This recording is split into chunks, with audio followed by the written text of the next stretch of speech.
इस भवन को देखकर मेरा हृदय बहुत धन्यवाद से भरा हुआ है।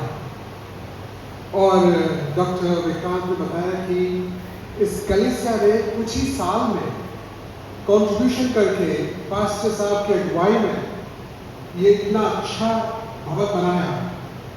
इसके लिए सब कुछ परमेश्वर धन्यवाद हो। क्या आप सब लोग जोर से बोल सकते हैं hallelujah? Hallelujah! God is great! परमेश्वर कार्य करता है। आज के दिनों में जब कई कलीसिया, कई चर्चेस में कई चर्चेस बिल्डिंग्स बंद हो रही हैं, टूट रही हैं और वहां पे कोई भी नहीं है, केवल मकड़ी के जाले हैं। कई चर्चेस को, कई बिल्डिंग को दूसरे और कार्य के लिए परिवर्तित कर दिया गया है। कितने दुख की बात है कि इन अंतिम समय में जब प्रभु यीशु मसीह का आना बहुत ही करीब है, उसकी कलीसिया सो रही है और हमें नहीं मालूम कि कब हम क्या कर पाएंगे। हमें नहीं मालूम कि कब प्रभु यीशु मसीह आ जाएंगे। हमें ये भी नहीं मालूम कि हमारे देश में क्या होगा, लेकिन हम इतना जानते हैं कि आज का दिन हमारा है। परमेश्वर ने आज का दिन हमको दिया है, जो समय दिया है, हम विश्वास योग्यता के साथ उसकी महिमा के लिए खड़े रहें। आमीन।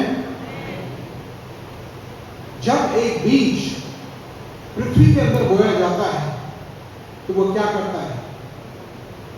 वो जमीन को फाड़ करके निकल आता है। एक वो बीज, परमेश्वर का वचन, परमेश्वर का बीज जब मनुष्यों के हृदय में बोया जाता है तो बहुत बड़ा परिवर्तन लाता है, बहुत बड़ा ट्रांसफॉर्मेशन लाता है। और इसीलिए मैं आपको आग्रह करता हूं कि आपके साथ, आपके आसपास न सिर्फ आपके फ्रेंड्स और रिलेटिव्स हैं, बल्कि शैतान भी है। और वो क्या करेगा? शैतान आपको वचन को सुनने से रोक देगा। कहने की बाधाएं आएंगी, आपका विचार विकसित होंगे, उनको रोकिए। दूसरा, जो आप सुनेंगे उस पर विश्वास करने से भी वो रोकेगा। अरे ये सब बेकार की बात है। और तीसरा, वो आपको सही निर्णय लेने से भी रोकेगा। इसलिए शैतान को हरा करके हम अगर परमेश्वर को वचन को सुने, आपका जीवन परिवर्तित हो जाएगा। Your life will be transformed and you will know what you are believing. Let's look to the Lord in prayer. और प्रार्थना करें कि परमेश्वर मुझसे बातचीत कर और मेरे जीवन को ट्रांसफॉर्म कर। Let's look to the Lord.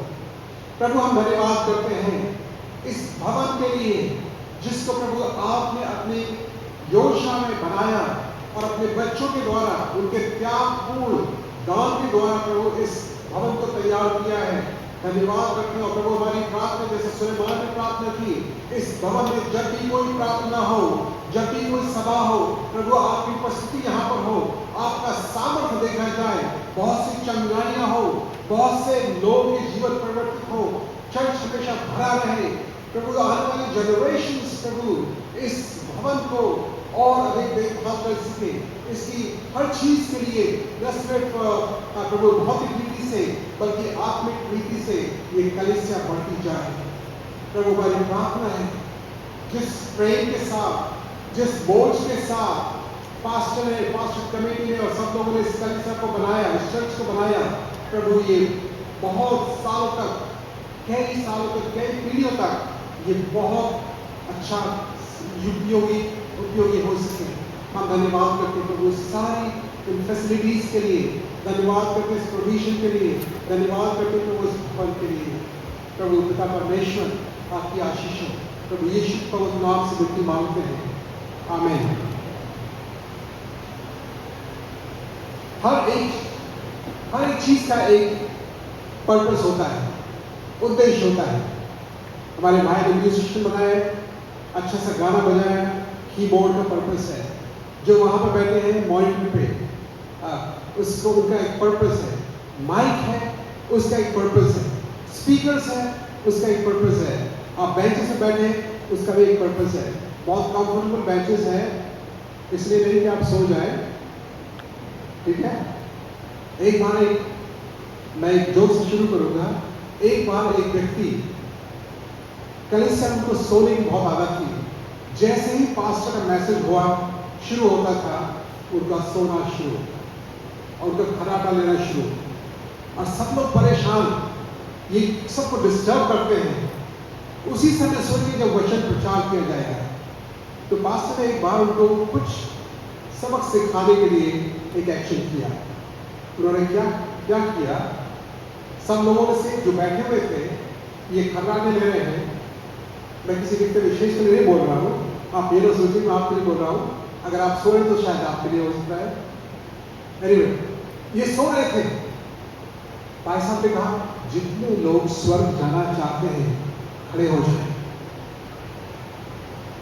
तो आप सोच सकते हैं सब लोग खड़े हो गए और ये महाशय सो रहे खर्राटे ले रहे, सब लोगों को देख के मुस्कुराने लगे और उन्होंने कहा बैठ जाइए, धीरे से बोला बैठ जाइए। उसके बाद उन्होंने कहा कि जितने लोग नरक जाना चाहते हैं खड़े हो जाए। अब ये चौंक के एकदम से खड़े हो गए और सब लोग बैठे हुए, सब लोग हंस रहे ऊपर। तो पास्टर ने कहा भाई आप क्यों खड़े हुए? तो उन्होंने कहा जिस काम के लिए आप खड़े हैं उसी काम के लिए मैं भी खड़ा हूं। भाई साहब ये जोक है इसलिए कि जो लोग सो रहे वो सब जग जाए और कोई ना सोए। यहां सोना मना है, सोना परमेश्वर की उपस्थिति में नहीं सोना है। जोश के साथ वचन को सुनेंगे, विश्वास करेंगे और सही निर्णय लेंगे। हालेलुया। कल आपने देखा प्रभु यीशु मसीह ने किस प्रकार से अपने आप को प्रकट कर दिया। He is the king of Kings and the Lord of Lord. और सब लोगों ने बड़े खुशी के साथ, आनंद के साथ अपने कपड़े बिछाए, खजूर की डालियां डाली और कहा सेव अस नाउ, दाऊद की संतान, और कई प्रकार के नारे उन्होंने लगाए। और उसके बाद यीशु मसीह उस कहा गए मंदिर में, वहां से यीशु मसीह मंदिर में आए और यही मंदिर है। ये मंदिर जैसे भाई साहब ने बताया कि पास्टर बार्डे ने बताया कि कितने लोगों ने, सब लोगों ने सुबह से लेकर के इसकी सफाई की। यीशु मसीह ने सफाई की, पहले दिन मंदिर को उन्होंने क्या किया, सफाई की। तो आप लोगों ने जो कार्य किया तो यीशु मसीह का ही कार्य किया, अपने चर्च की सफाई की। लेकिन वो तो एक भौतिक सफाई है, प्रभु यीशु मसीह ने जो सफाई की उसको दूसरी प्रकार की है। सो आज हम मंदिर की सफाई के बारे में और रियल मंदिर कौन है इसके बारे में आप देखेंगे। प्रभु यीशु मसीह ने वो कार्य किया जो एक मेमना का कार्य था। आपको मालूम होगा कि एक्सोडस यानी निर्गमन की पुस्तक 12वें अध्याय में इस प्रकार से लिखा है कि पहले महीने के दिन, जो निसान है, पहले महीने के 10वें दिन, the 10th of the first month, यहूदी लोगों को ये पर्व मनाना था और एक मेमने को अपने परिवार के अनुसार इकट्ठा करना था, उसको अर्जित करना है। चाहे वो भेड़ का हो, चाहे वो बकरी का हो, लेकिन मेल होना चाहिए और 1 वर्ष का होना चाहिए। ये इसकी रिक्वायरमेंट थी। तो इस मेमने का चुनाव 10th को करते थे और उसके बाद उनको 4-5 दिन के लिए मेमने को रखा। 14 डे के बाद उस मेमने को बलि करना है। लेकिन उससे पहले क्या करना है, उस मेमने की परख की जाती थी, जांच की जाती थी कि क्या उसमें कोई दोष तो नहीं है। तो वहां के जो याजक थे उस मेमने को इससे पहले बलि चढ़ाए, इससे पहले कि वो उस परिवार के लिए उस बलि को चढ़ा के लहू देने के अपने डोर पोस्ट पर लगाए, उसकी परख की जाती थी। और यीशु मसीह की भी परख की गई इन 4 दिनों में। मंदिर में जाकर के सबसे पहले उसने सफाई की मंदिर को और उसके बाद वार्तालाप किया फरीसियों के साथ, सदूकी के साथ, हेरोडियंस के साथ, स्क्राइब के साथ। ये सब डायलॉग किया और उनको बताया उनके जो रॉन्ग इंटेंशन से इसको क्लियर किया। तो परमेश्वर ने, प्रभु यीशु मसीह ने इन 4 दिनों में अपने आप को तैयार किया। और हम देखेंगे आज के दिन है क्लीनिंग ऑफ द टेम्पल, जो मंदिर है उसका पवित्रीकरण करना। परमेश्वर की योजना रही शुरू से कि वो मनुष्य को प्रकार से बनाई। परमेश्वर ने सब चीज कहा ऐसा हो जाए और ऐसा हो गया। उसने अपने शब्द के सामर्थ्य से हर चीज को कहा और हो गया। यहाँ तक कि सब प्रकार की ज्योति और पृथ्वी और जितने भी सौरमंडल है। मैं ज्योग्राफी का टीचर हूँ और मुझे अमेजिंग लगता है कि कितने millions and trillions and sextillions of galaxies, और एक गैलेक्सी में इतने ज्यादा सोलर सिस्टम्स, और हमारा जो अर्थ है वो मिल्की वे की जो छोटी सबसे छोटी जो बहुत ही इनसिग्निफिकेंट गैलेक्सी है उसमें सोलर सिस्टम है, और उस सोलर सिस्टम में भी बहुत ही छोटा सा प्लैनेट है अर्थ। तो जब हम देखते हैं कि vastness of the universe is so large, इतना बड़ा है कि हम सोच भी नहीं सकते कैसे परमेश्वर ने शब्द out of nothing he made. लेकिन जब उसने मनुष्य को बनाया, उसने कहा आदम निकला नहीं, क्या किया? अपने हाथ से बनाया। He made us by his own hands। और कैसे बना? अपनी स्वरूप और समानता में बनाया और अपना श्वास फूंक दिया। He could have command, be alive, जैसे उसने कई लोगों को जिंदा किया, लेकिन अपना श्वास फूंक दिया, मीन्स अपना आत्मा डाल दिया। हम आत्मिक व्यक्ति हैं। We are living being because of the Spirit of God। परमेश्वर के आत्मा द्वारा हम जीवित हैं। और परमेश्वर क्या करते थे? हर दिन प्रतिदिन वो आदम और हवा से मिलने आते थे। God desires to have fellowship with people, with you। पता नहीं आप कितने ज्यादा आप अपने आप को परमेश्वर के सम्मुख लाते हैं दिन प्रतिदिन प्रार्थना के लिए, संगति के लिए। कई घरों में हम देखते हैं जो हमारे और धर्म के लोग हैं, उनके घरों में एक स्थान है जो उनकी पूजा का स्थान है। पता नहीं हमारे घरों में क्या ऐसा कोई स्थान है? मैं ये कहने का स्थान होना चाहिए, we can pray anywhere, लेकिन एक पर्टिकुलर टाइम, एक डेडिकेटेड टाइम होना जरूरी है परमेश्वर के साथ मिलने के लिए, परमेश्वर के साथ संगति करने के लिए, परमेश्वर की उपस्थिति में आने के लिए। और परमेश्वर की उपस्थिति वहां आते थे, इस कारण जानते कि पाप के कारण वो संगति, किसके कारण? बोलिए, पाप के कारण संगति टूट गई और परमेश्वर अब आदम हवा के साथ संगति नहीं कर सकता। लेकिन उसने क्या किया? उसने कुछ बहुत अच्छा कार्य किया। एक मेमना वध किया और उसके स्किन से, उसके खाल से उनकी नग्नता को ढांप दिया। और उसके बावजूद एक और अच्छा कार्य किया, और वो ये था कि जीवन का वृक्ष जो उनके सामने था उसको वहां से उनको हटा दिया अदम की वाटिका से।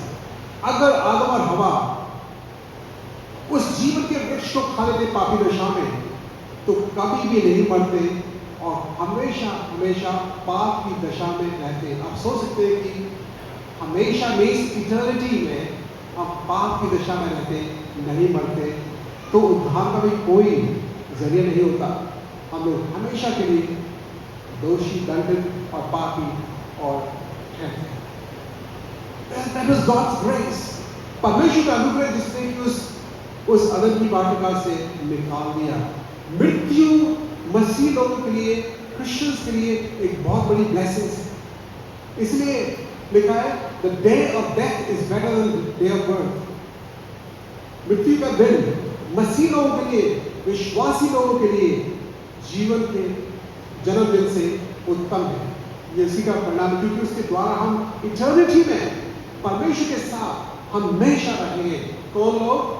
जो उसको जानते हैं। परमेश्वर इसके बाद जब आदम हवा से नहीं मिल पाया, उसने इब्राहिम को बुलाया, मूसा को बुलाया, और उसने मूसा के समय जब अपने आप को प्रकट किया सीनै पर्वत पर बड़े सामर्थ्य के साथ, कोई इतना पवित्र पर्वत कि यदि किसी जानवर ने उस पर्वत को छू लिया वहीं पे भस्म हो जाता था। मूसा उसके साथ 40 दिन 40 रात वहां पे उसकी उपस्थिति में रहा और परमेश्वर ने उसको आज्ञा दी। उसने 10 कमांडमेंट्स दी। आप जानते हैं ये लॉयर्स जो गले में जो 2 पट्टियां बांधते हैं उसका क्या मतलब है? वो मूसा की 10 कमांडमेंट्स को 2 तख्तियों को प्रदर्शित करती है और वो आज्ञाएं जो दी उसके द्वारा परमेश्वर ने अपनी पवित्रता प्रकट की कि परमेश्वर चाहता है कि इसके लोग पवित्र बने। उसने मेल मिलाप का तंबू भी किया जहां पर उसकी उपस्थिति होती थी, द टेंट ऑफ मीटिंग। यदि किसी के पास कोई व्यक्ति जो बाकी पढ़ेगा, okay, thank you sister. Just read Exodus chapter 40 verses 34 and 38. निर्गमन 40, 34 से 38।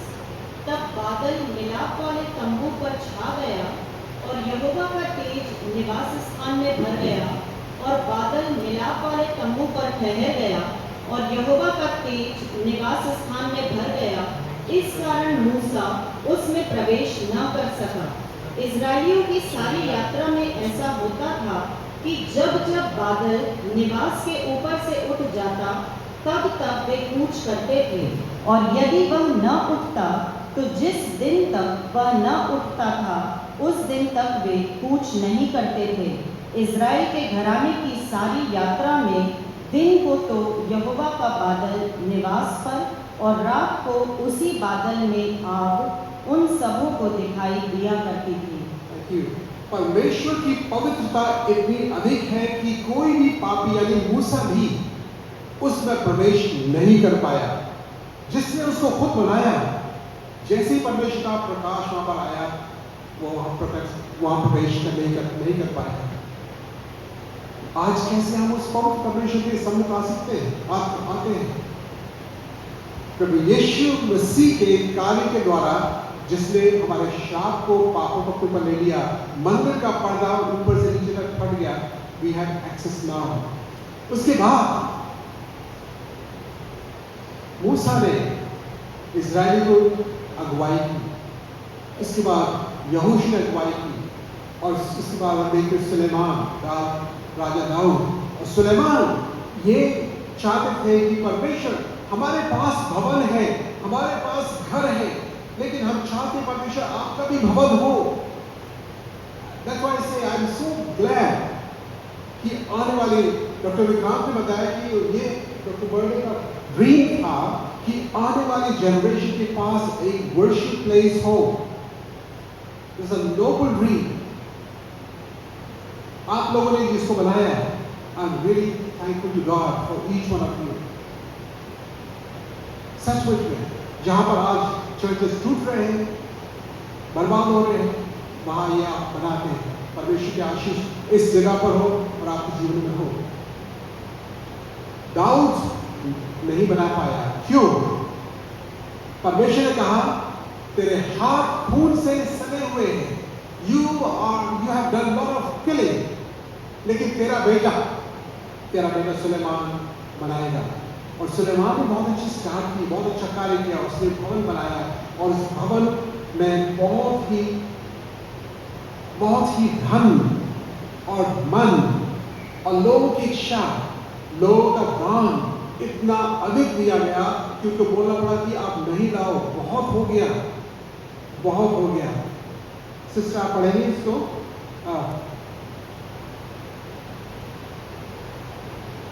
First king Chapter 6 verse 1। इस्राएलियों के मिस्र देश से निकलने के 480वें वर्ष के बाद, जो सुलेमान के इस्राएल पर राज्य करने का 4था वर्ष था, उसके जीव नामक दूसरे महीने में वह यहोवा का भवन बनाने लगा। राइट। उसके बाद 8वें अध्याय की 10 और 11 आयत पढ़ लीजिए। Chapter 8 verse 10-11। जब याजक पवित्र स्थान से बाहर निकले, तब यहोवा के भवन में बादल भर गया, और बादल के कारण याजक सेवा टहल करने को खड़े न रह सके, क्योंकि यहोवा का तेज यहोवा के भवन में भर गया था। What a scene! अगर आप उस समय होते, यहोवा का प्रकाश, उसकी उपस्थिति से भवन भर गया और याजक भी वहां उपस्थित नहीं हो पाए। क्योंकि परमेश्वर की पवित्रता बहुत अधिक थी। Do you realise the holiness of God? परमेश्वर ने क्यों फ्लड भेजा, उस बाढ़ के द्वारा सारी सृष्टि को नाश किया? क्योंकि लिखा है मनुष्य के हृदय में हर विचार बुरा ही, निरंतर बुराई उत्पन्न होता है। God cannot see all that sinful condition. और उसने कहा मैं मनुष्य को बनाकर पछताता हूं। हम लोग पाप से ऐसा खेलते हैं जैसे कोई टॉय हो। We have to hate sin.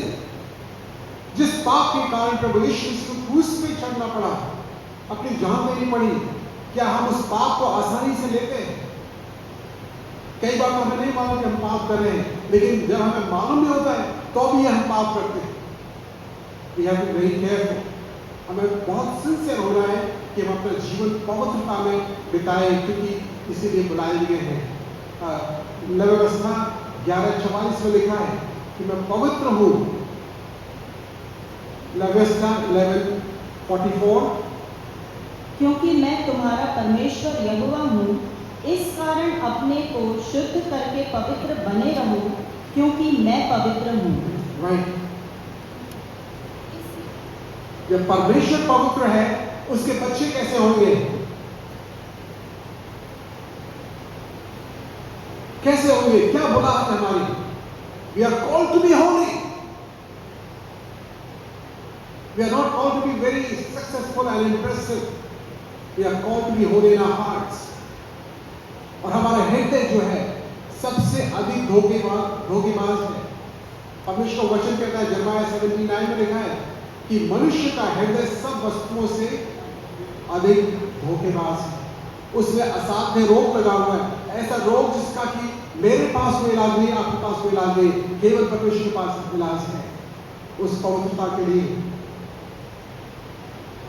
इसी भवन को जब सुलेमान ने बनाया, ये बनाया था 949 BC में, और इसके बाद इस भवन को फिर से जरुब्बाबेल ने, जो राजा था, उसने 515 BC में इसको रेनोवेट किया, इसको अच्छा किया, और उसके बाद हेरोद राजा ने इसको खूबसूरत बनाया। तो प्रभु यीशु मसीह के समय में जो मंदिर था, वो हेरोद ने इसको फाइनल फिनिश टच दिया। ब्यूटीफुल टेंपल, जिसके लिए पूरे यहूदी बहुत ही गर्व करते थे। इस मंदिर में क्या हो रहा है आज के दिन? यीशु मसीह क्या कर रहे हैं?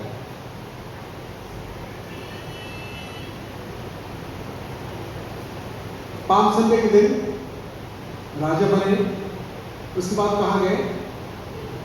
कहा, मुझे सुनाई नहीं दिया। मंदिर में गए, किस लिए? परमेश्वर के भवन को पवित्र करने के लिए, क्योंकि लिखा है तेरे घर की धूल मुझे खा जाएगी। और पवित्र करने के लिए, क्या तुम नहीं जानते कि मेरा घर मेरे पिता का घर प्रार्थना का घर है, और तुमने उसे क्या बना दिया? डाकों की खो बना दी है। किस प्रकार से बनाए? मैं आपको कुछ एक पिक्चर डिपिक्ट करना चाहता हूं। जब यहूदी लोग कई जगहों से, बहुत सिटीज से यरूशलेम आते थे। यरूशलेम सेंटर था जहां पर भी सब यहूदी इकट्ठा होते थे और फसह का पर्व एक साल में मनाते थे।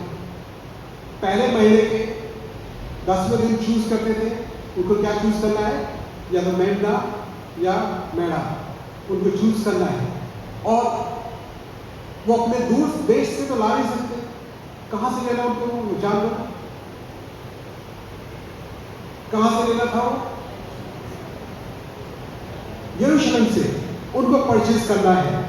और जो लोग परचेज जो बेचते थे, उन्होंने मंदिर के बाहर और मंदिर के अंदर भी चौकियां लगा रखी हैं, और वहां पर वो लोग एक्सचेंज कर रहे हैं, मनी एक्सचेंज कर रहे हैं, क्योंकि वहां की जो मनी करेंसी थी वो टायरियन शेकेल था।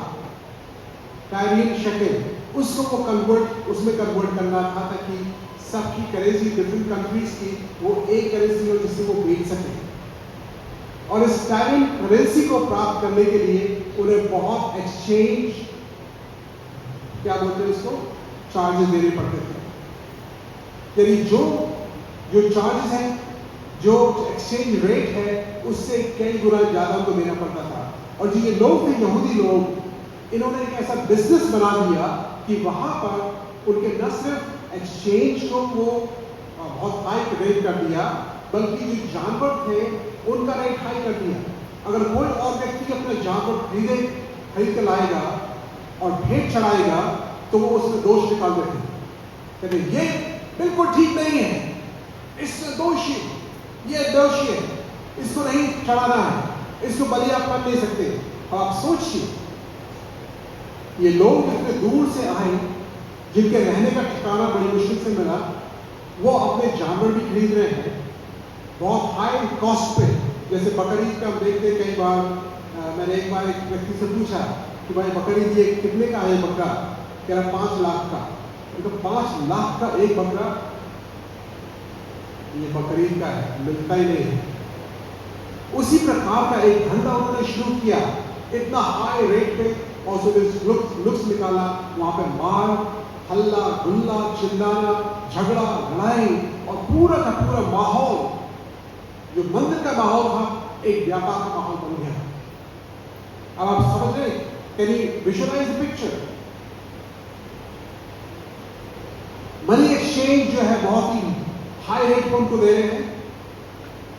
उनका जो जानवर लेके आते हैं उनको वो तिरस्कार कर रहे हैं, उनको बोल रहे हैं कि बेकार है, इसको नहीं चला सकते।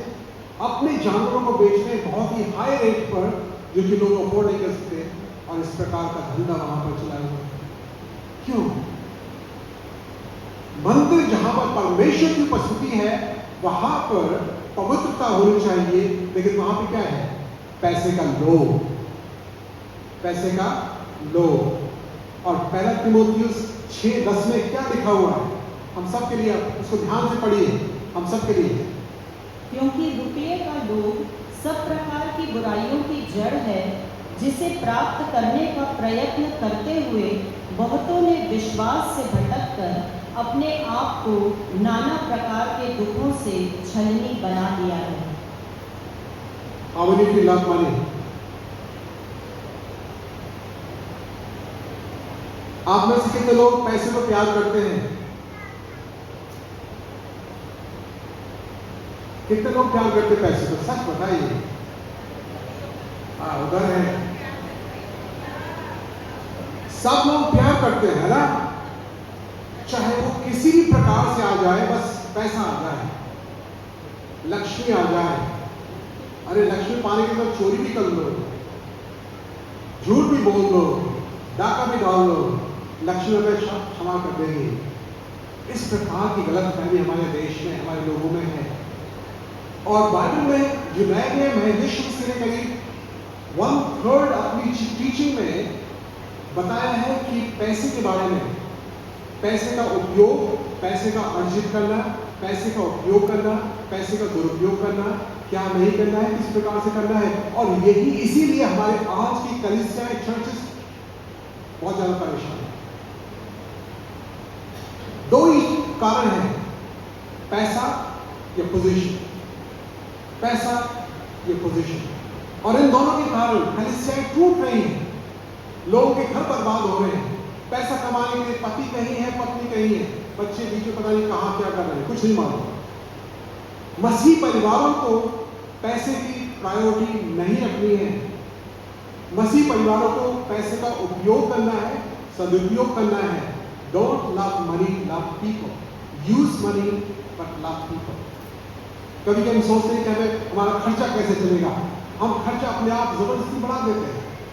बिना कमाए हम आजकल क्रेडिट पे मिल जाता है, सब चीज क्रेडिट पे मिल जाती है। और क्रेडिट क्या है?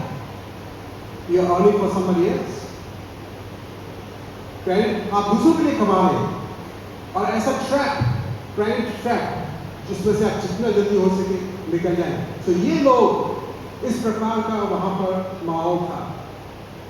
प्रभु यीशु मसीह ने उन लोगों को डांटा, उनकी चौकियों को उलट दिया, जानवरों को भगा दिया, और उनको डांट भगाया और कहा, तुमने मेरे परमेश्वर के, मेरे पिता के भवन को जो पवित्र है, जो प्रार्थना का घर है, उसको डाकुओं की खो बना दिया है।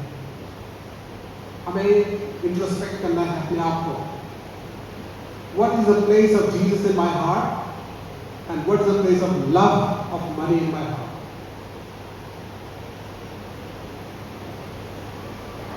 यहूदा इस्करियोती ने क्या किया? किसको प्यार किया?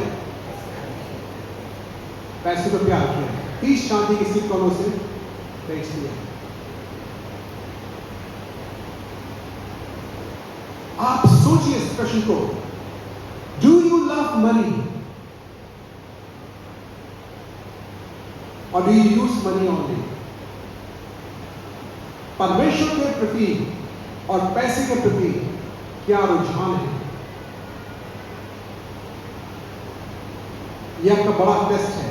एक बार एक व्यक्ति आया यीशु के पास, व्यवस्थापक था और बहुत ही जवान और धनवान, दौड़ता हुआ यीशु के पास आकर उसके घुटनों के बल गिर करके कहा, हे उत्तम गुरु, मैं अनंत जीवन प्राप्त करने के लिए क्या करूं? उसने कहा, तू मुझे उत्तम क्यों कहता है? उत्तम तो केवल एक है, परमेश्वर है। तू कैसी व्यवस्था को पढ़ता है और कहता है मैं कि तू चोरी ना करना, व्यभिचार ना करना, झूठ ना बोलना और लालच ना करना।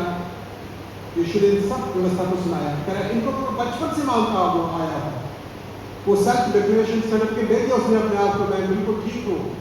लेकिन उसने पहली चार आज्ञाएं नहीं समझा। और पहली आज्ञा क्या है?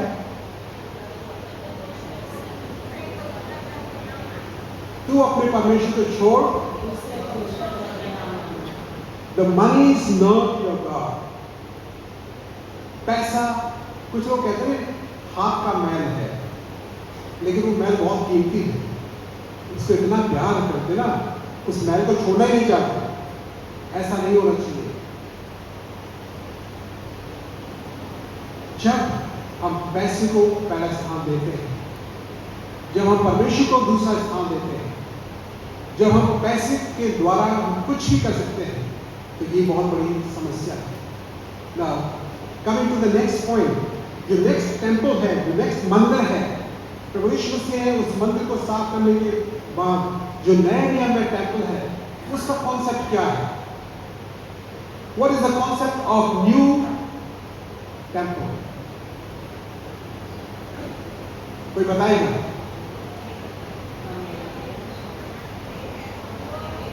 हम लोग, yes, we are the temple of God. आप में कितने लोग सोचते हैं कि आप मंदिर है, परमेश्वर का मंदिर है?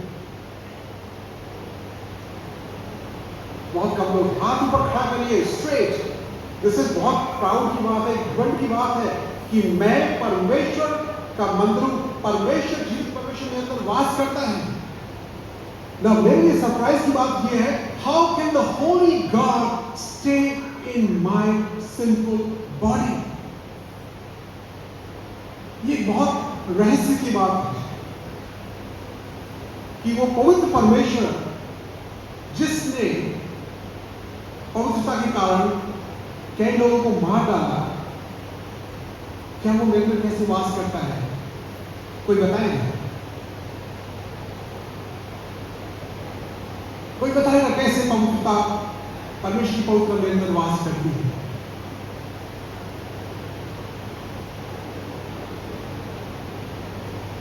यस, मैं तो पवित्र नहीं हूं, क्योंकि मैं जब शरीर में हूं पापी हूं, लेकिन परमेश्वर मुझे प्रभु यीशु मसीह के लहू के द्वारा देखता है और उसने मुझे धर्मी ठहरा दिया। He has declared me saint, sinless. Declaration, ये डिक्लेरेशन है। प्रभु यीशु मसीह के द्वारा जब परमेश्वर मुझे देखता है, वो ट्रांसपोज करता है, the blood of Jesus is transposed onto my sinful nature. और वो एक्सपेक्ट करता है, परमेश्वर से एक्सपेक्ट करता है और ये सोचता है कि मेरा बेटा, मेरी बेटी उस पवित्रता में आगे बढ़ेगी। इसलिए sanctification, the work of sanctification, पवित्रीकरण का कार्य शुरू होता है। We are justified with a second. हमारा जो पाप की क्षमा है। जैसे ही हमने प्रभु यीशु मसीह को स्वीकार किया, उसी क्षण हम जस्टिफाई होते हैं। As just we have not sinned, we become child of God, we become children of God. और उस पवित्रता के लिए ये एक बहुत ब्यूटीफुल कॉन्सेप्ट है। निकाले पहला कुरिन्थियों 3:16-17। क्या तुम नहीं जानते कि तुम परमेश्वर का मंदिर हो और परमेश्वर का आत्मा तुम में वास करता है? यदि कोई परमेश्वर के मंदिर को नष्ट करेगा तो परमेश्वर उसे नष्ट करेगा, क्योंकि परमेश्वर का मंदिर पवित्र है और वह तुम हो। What a responsibility! आप कौन हैं? विश्वासी लोग कौन हैं? परमेश्वर का dwelling place। तुम्हारा शरीर, क्या तुम जानते हो तुम पवित्र आत्मा का मंदिर हो, और जो इस मंदिर को नष्ट करेगा, जो इस शरीर को नष्ट करेगा, चाहे किसी भी प्रकार से, परमेश्वर इसको नष्ट करेगा। एक बहुत बड़ी रिस्पॉन्सिबिलिटी है। मेरे प्रिय भाइयों और बहनों, हम प्रभु यीशु मसीह के उस पवित्र लहू से खरीदे गए हैं। हम अपने नहीं हैं, हम प्रभु यीशु मसीह के हैं। You are not like ordinary person। हो सकता है आपकी मेरी शक्ल उन लोगों से मिलती हो जो आसपास रहते हैं, और मैं सोचता हूँ बेचारा मैं, बेचारी मैं। No, you are not. You are God's chosen child। आप पवित्र किए गए लोग हैं। रोमियो की पत्री में पौलुस इस प्रकार से कहते हैं, जिनको उसने पूर्व ज्ञान से जाना, उन्हें उसने धर्मी ठहराया, और जिनको धर्मी ठहराया उनको बुलाया, उनको पवित्र किया, उनको महिमा दी। You are glorious people. आप एक ऑर्डिनरी व्यक्ति नहीं हैं। यदि आपने प्रभु यीशु मसीह को स्वीकार किया है, आप नए जन्म प्राप्त कर चुके हैं, आप प्रभु यीशु मसीह कल आपने प्रभु भोज लिया, इस बात की साक्षी है कि आप एक नई सृष्टि हैं। I hope you understand this. यदि कोई उसको नष्ट करेगा तो परमेश्वर उसको नष्ट करेगा। देन दिस वीक पहला कुरिन्थियों 9:19-20। पहला कुरिन्थियों 6:19-20। 6:19-20। यस। क्या तुम नहीं जानते कि तुम्हारी देह पवित्र आत्मा का मंदिर है? क्या तुम नहीं जानते कि तुम्हारा देह। कुछ लोग सोच रहे हैं कि हमारा आत्मा जो है परमेश्वर का मंदिर है, लेकिन हमारी देह, क्या हमें इस देह को किसी भी गलत कार्य के लिए सौंपना है? क्या व्यभिचार के लिए सोचना है? क्या उसका मिसयूज करना है? क्या उसको डिस्ट्रॉय करना है? क्या गलत खाना खाने के द्वारा डिस्ट्रॉय करना है? क्या उसको बीमारी के द्वारा डिस्ट्रॉय करना है? It is God's temple. और जो लोग बीमार होते हैं, प्रार्थना करें प्रभु यीशु मसीह के द्वारा, क्योंकि उसके लहू में चंगाई, उसके कोड़े खाने से हम चंगे हो गए। पौलुस कहता है, तुम बहुत से लोग प्रभु भोज को लेते हो उस पापी दशा में, अविश्वास की दशा में, इसलिए तुम में से बहुत से लोग बीमार हैं और बहुत से लोग मर भी गए हैं। When we take the Lord's Supper by faith, you are participating in the death and resurrection of Jesus Christ. तुम्हारा शरीर परमेश्वर का मंदिर है, और हमेशा एक डर के रहना चाहिए कि मैं उस परमेश्वर के मंदिर को नाश ना करूं।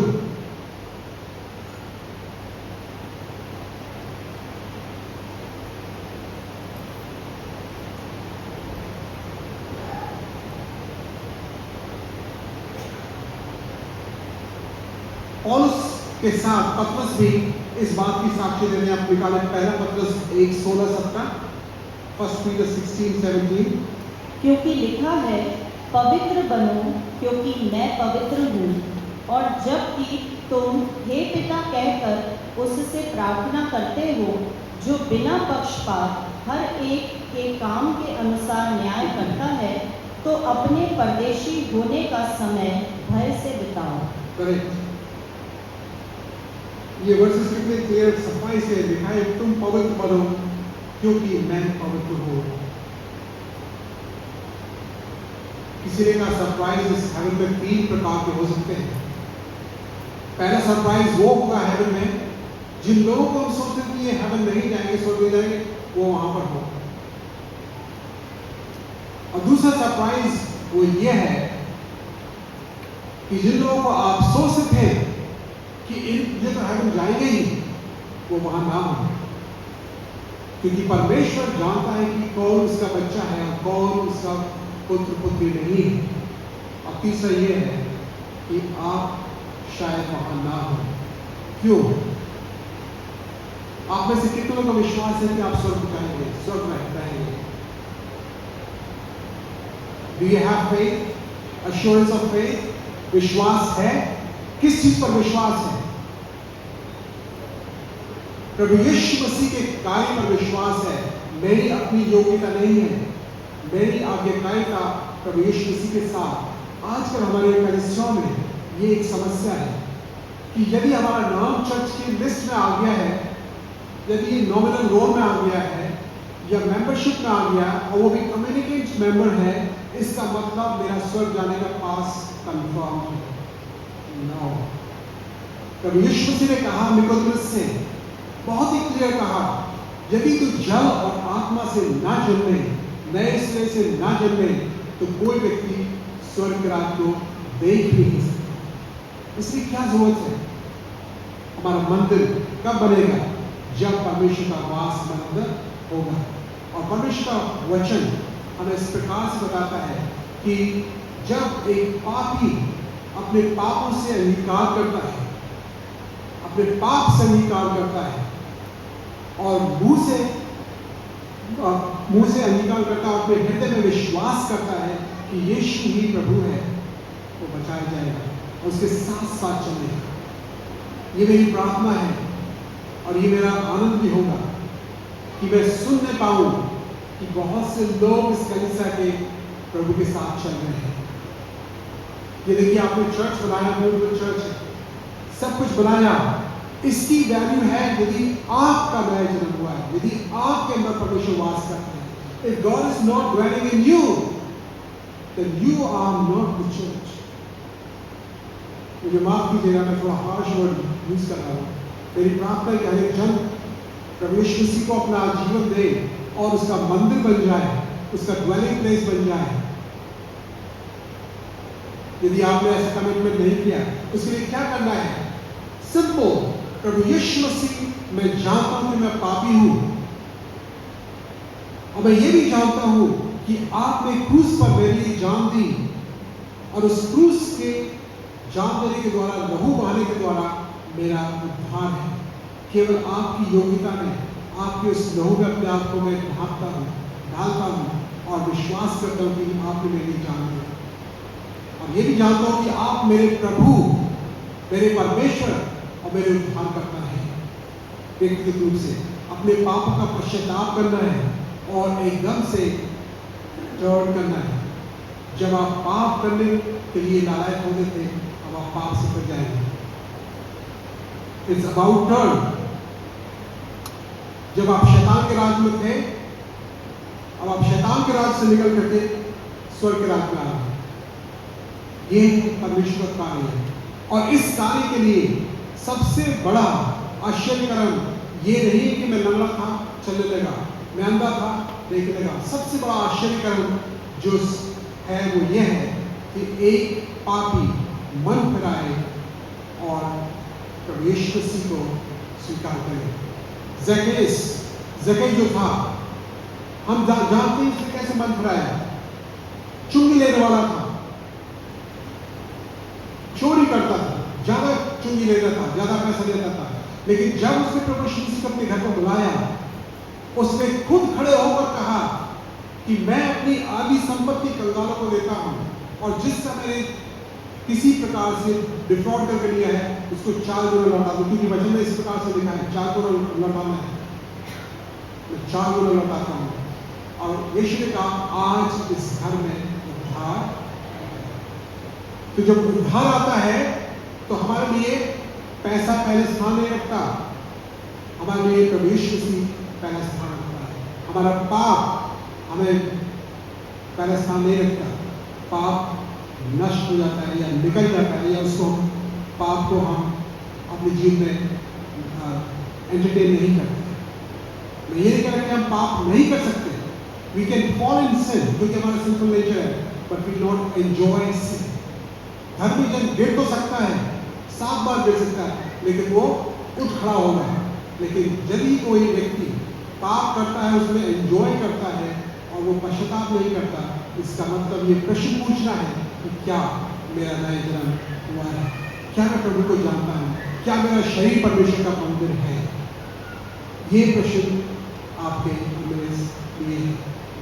Am I the temple of living God? और ये वो टेम्पल है जिसको प्रभु यीशु मसीह ने स्वयं याजक बनाया है। याजक ही टेम्पल के अंदर सैक्रिफाइस करता है। और रोमियो 12:1 में क्या लिखा हुआ है? वह लिखा है कि तुम अपने शरीरों को, राइट, तुम्हारा शरीर ही मंदिर है, तुम स्वयं प्रीस्ट हो,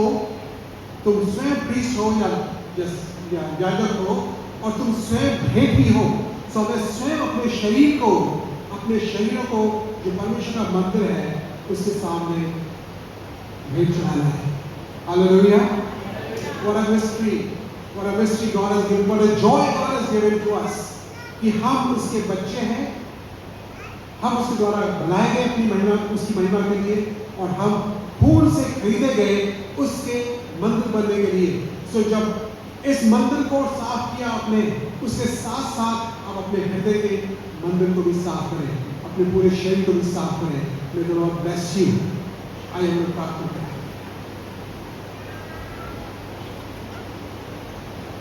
अनुग्रहकारी दयालु परमेश्वर प्रभु, हम धन्यवाद देते हैं कि आपने किस प्रकार से उस मंदिर को, जिसके अंदर आपकी उपस्थिति भरती थी, और उस उपस्थिति के आने के साथ कोई उसके अंदर प्रवेश नहीं कर पाता था, क्योंकि आप पवित्र परमेश्वर हैं।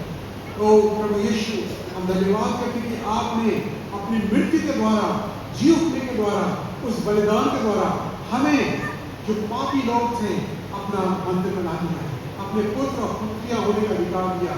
टेम्पल का जो पर्दा था उसको ऊपर से नीचे तक काट दिया। हमारा एक्सेस प्रभु पिता परमेश्वर के साथ है। हम धन्यवाद करते हैं। और प्रभु धन्यवाद करता हूँ हर एक व्यक्ति के लिए जिसने आपका वचन सुना है, प्रभु जिसने आपके वचन को स्वीकार करने के लिए इच्छा प्रकट की है। पिता परमेश्वर, पवित्र आत्मा, आप उनको नया जन्म का अनुभव दीजिए। हर एक जन प्रभु आपके लिए पवित्र पात्र हो।